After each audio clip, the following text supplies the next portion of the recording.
Finance act 2019 के अंदर income tax act के अंदर एक नया सेक्शन इंसर्ट किया गया, सेक्शन 194N, जिसके अकॉर्डिंग अगर कोई बैंकिंग कंपनी है जो बैंकिंग रेगुलेशन एक्ट में रजिस्टर्ड है, कोई कोऑपरेटिव बैंक है या कोई पोस्ट ऑफिस है, अगर ये तीनों एंटिटी किसी एसएससी को कैश में पे करती हैं, कितना, 1 करोड़ से ज्यादा, तो इन एंटिटीज के ऊपर एक लायबिलिटी डाल दी गई कि 1 करोड़ से ज्यादा आप जितनी भी कैश में पेमेंट करेंगे उसके ऊपर आपको 2% का टीडीएस डिडक्ट करना है और इनकम टैक्स को जमा कराना है। दूसरे शब्दों में कहा जाए तो अगर कोई एसएससी बैंक से 1 करोड़ रुपए से ज्यादा कैश विड्रॉ करता है किसी अपने पूरे ईयर में, तो फिर 1 करोड़ से ऊपर बैंक जो भी उन्हें पे करेगा उस पे 2% के हिसाब से टीडीएस काटा जाएगा।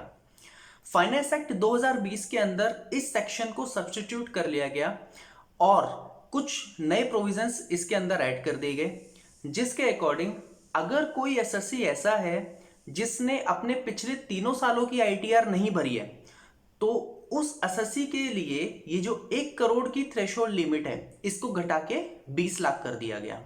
अब यहां पे क्या हुआ कि 20 लाख से ज्यादा अगर वो एसएससी कैश विड्रॉ करता है तो बैंक को 20 लाख के ऊपर जितना भी अमाउंट है उसके ऊपर 2% का टीडीएस डिडक्ट करना है।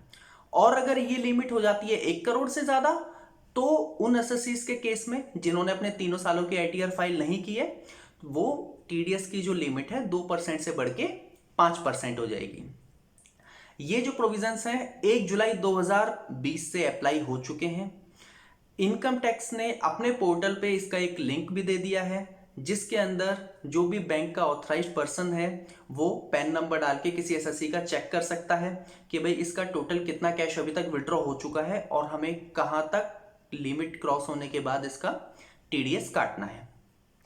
यहां एक बात ध्यान रखने वाली ये भी है कि मान लेते हैं अगर किसी एसएससी के पास पैन नंबर ही नहीं है, तो उस केस में फ्लैट 20% का टीडीएस काटा जाएगा। 2% और 5% की जगह 20% कंसिडर किया जाएगा।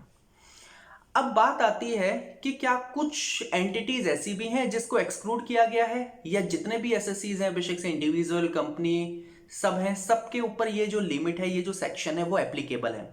तो यहां पे देखिए सेक्शन 194 के अंदर कुछ एक्सक्लूजन्स दी गई हैं, जिसके अंदर गवर्नमेंट कंपनीज आती हैं। गवर्नमेंट आती है, अगर बैंक किसी गवर्नमेंट को पे कर रहा है कैश, तो ये जो सेक्शन है ये उन पे एप्लीकेबल नहीं होगा।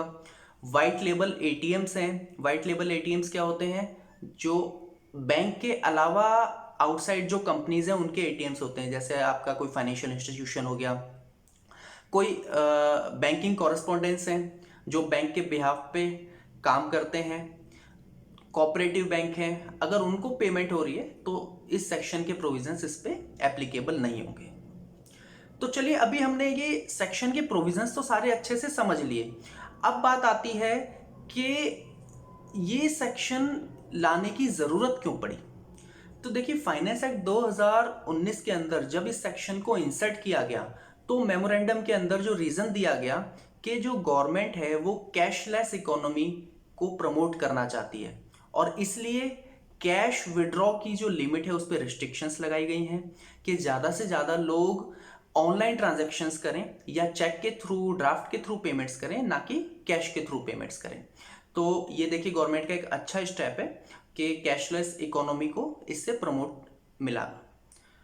अब नेक्स्ट क्वेश्चन आता है, और क्वेश्चन क्या है, कंफ्यूजन है बहुत सारे लोगों के माइंड में कि अभी तक जो हमने देखा था टीडीएस का मतलब होता है टैक्स डिडक्टेड एट सोर्स, तो टीडीएस के प्रोविजंस तो इनकम पे लगते हैं।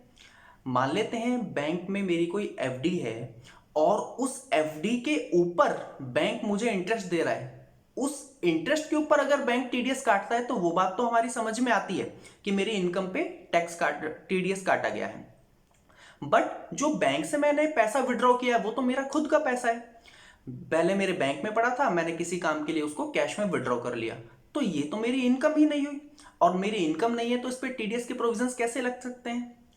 दूसरा कंफ्यूजन या दूसरा पॉइंट यहां पे जो आता है कि अब क्या ऐसा होगा कि अगर मेरी इनकम पे टीडीएस कटता है तो जो मैंने कैश विड्रॉ किया वो मेरी इनकम कंसिडर कर ली जाएगी उस टीडीएस को क्लेम करते समय। तो देखिए ऐसा नहीं है। सेक्शन 198 है इनकम टैक्स के अंदर, जो ये बताता है कि जितनी भी टीडीएस काटी गई है किसी एसएससी की, वो सारी उसकी इनकम में कंसिडर कर ली जाती है। लेकिन सेक्शन 194N को इंसर्ट करते हुए सेक्शन 198 में एक प्रोविजो ऐड कर दिया गया, जिसके अंदर ये कहा गया कि सेक्शन 194N के थ्रू जो डिडक्शन टीडीएस की जा रही है वो एसएससी की इनकम के लिए कंसीडर नहीं की जाएगी। इसलिए आपको घबराने की जरूरत नहीं है। इस ट्रांजैक्शन के अंदर जो भी टीडीएस काटा जाएगा वो आपकी इनकम में ऐड नहीं किया जाएगा, और जो भी टीडीएस काटा जा रहा है उसका प्रॉपर जो रिफंड है वो क्लेम कर सकते हैं अपनी आईटीआर भरते समय। इस वीडियो के लिए इतना ही। अगर ये वीडियो आपको अच्छा लगा तो वीडियो को लाइक करना मत भूलिएगा। इसके अलावा हमारे चैनल को सब्सक्राइब कीजिए, और अगर आपके कोई सुझाव हैं, कोई क्वेरी है या कोई कमेंट्स हैं तो आप हमें मेल कर सकते हैं। हमारी मेल आईडी आपको डिस्क्रिप्शन बॉक्स में मिल जाएगी। Thanks for watching.